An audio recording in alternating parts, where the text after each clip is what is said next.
मेरे पति मुंबई में धंधा करते हैं। वह वहां पर पानी पूरी बेचे का कम करते हैं।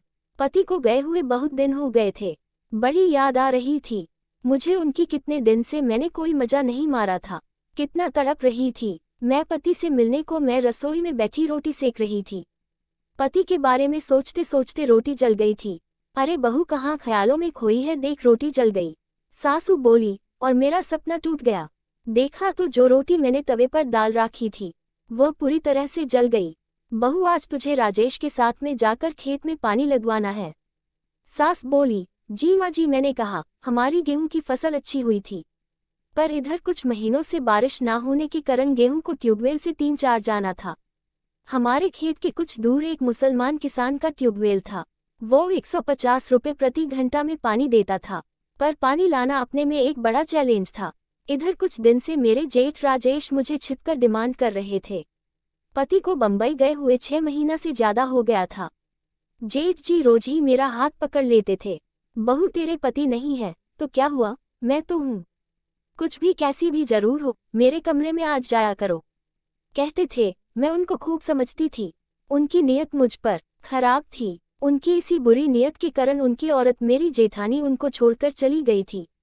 कभी कभी मेरा भी दिल करता था कि जेठ जी का ऑफर ले लो और अपने जिस्म की तृप्ति कर लूं। यही सब बातें में सोचते सोचते 10 बजे बज गए और खेत जाने का समय हो गया।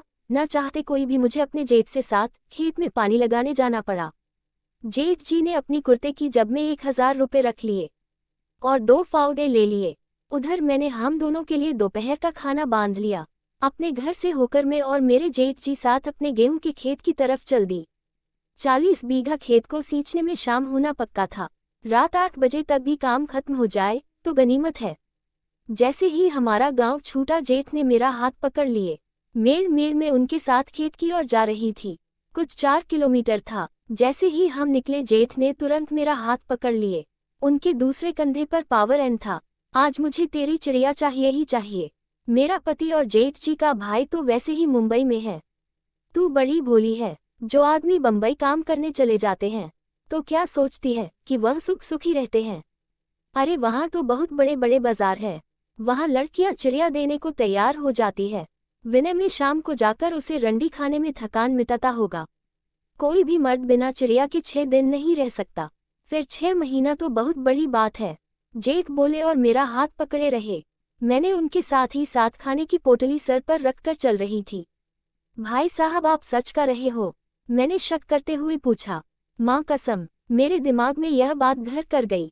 रास्ते भर में यही सब सोचती रही कि 6 महीना हो गया मेरे पति विनय को मेरी याद क्यों नहीं आई। हमारा खेत आ गया। जीत उस मुसलमान ट्यूबवेल वाले के पास चले गए, उसको पैसे दिए, उन्हें पंपिंग सेट ऑन कर दिया। जेठ जी ने पानी का पाइप ट्यूबवेल तक बढ़ा दिया। इस बार हमारी गेहूं की फसल बहुत शानदार हुई थी। खूब बड़ी बड़ी गेहूं की बाली थी।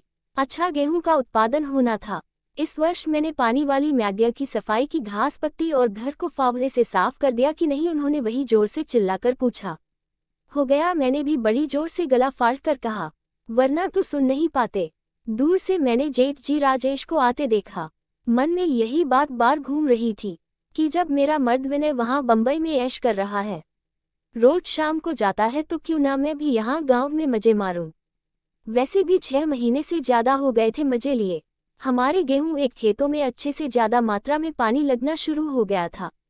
अब 5-6 घंटे तक हम दोनों को सिर्फ बैठे ही रहना था। इतने में जेठ जी भी आ गए। खेत के बीचों बीच एक पेड़ की छांव में मैं जेठ के साथ घास पर बैठ गई।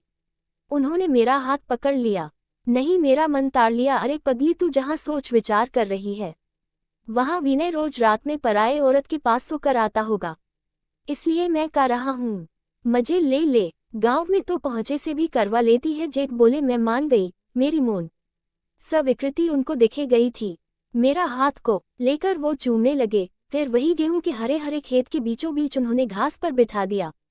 मैंने हल्के हरे रंग की साड़ी पहन रखी थी जिसमें सरसों के पीले पीले फूल बने थे। जेठ जी ने अपना क्रीम कलर का कुर्ता पजामा पहन रखा था। उधर मेरे गेहूं के खेत में पानी लग रहा था और इधर मेरी मस्त मस्त लाल लाल चिड़िया की जमीन में भी पानी चलने वाला था और मेरे होंठ पीने लगे। मैं अपने जेठ से हल्का हल्का घूंघट करती थी। पहले के जमाने में ये ज्यादा होता था। पर इधर कुछ सालों में ये काफी कम हो गया। गांव में आ रही थी, वो अपने जेठ के सामने बस सर पर साड़ी का पल्लू ही रखे रहती थी और 2 इंच का घूंघट करती थी। बस इतना ही होता था। जेठ जी ने मेरे सर से साड़ी का पल्लू हटा दिया। आज बड़े दिनों के बाद उन्होंने मुझे एक बात से देखा। जी तरह मैं तरस रही थी, ठीक इस तरह जेठ भी को तरस रहे थे, क्योंकि उनकी बीवी सालों पहले उनको छोड़ चुकी थी। आज जेठ जी मेरी करने को बिल्कुल मजे आ रहे थे। वह मुझमें पर बिल्कुल कूद पड़े थे। मेरे साइड में उन्होंने साड़ी का किनारा हटा दिया। मेरे बड़े उनको दिखने लगे। 1 सेकंड के भी 100वें भाग से भी कम समय में उनके हाथ मेरी मुन्नी पर थे। मर्यादा की सारी हदें टूट चुकी थी, पर हाँ, आनंद बहुत आया था, इसमें कोई शक नहीं था। 6 महीने की भूखी औरत को भरपेट खाना मिला था और यही हाल जेठ का भी था। वह भी काफी दिनों से भूखे थे, उनको भी भरपेट खाना मिला। जब हमारी भूख मिट गई तो हमें नींद आने लगी। फिर हम थोड़ी देर के लिए सो गए। एक झपकी लगने के बाद फिक्र के मारे जेठ जी की नींद खुल गई और वह फावड़ा लेकर पानी को सही करने लगे। मैं भी उनके साथ लग गई और हमने उसे रात को 8 बजे तक पूरे खेत को पानी पिलाकर अच्छे से प्राप्त कर दिया और घर वापस आ गए। अब मुझे अपने पति के इतनी याद नहीं आती है। जब मेरी इच्छा होती है, जब मुझे भूख लगती है, तो मैं जेठ जी के घर जाकर खाना खा लेते हैं। बहुत अच्छा लगता है, मजा आता है। जेठ जी का खाना बहुत चल पड़ा है। उनके खेत का काला केला खाने में मुझे मजा आता है। आपने लगे और मेरे बगल लेट गए। कुछ देर बाद वो मैं काटने चले गए। उन्होंने फावड़े से पानी की धारा का रुख मोड़ दिया।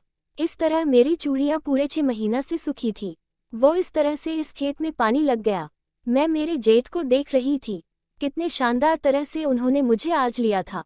दोस्तों, ये कहानी कैसी लगी कृपया कमेंट करके बता दें। वीडियो को लाइक, चैनल को सब्सक्राइब कर दें, शेयर करें। धन्यवाद।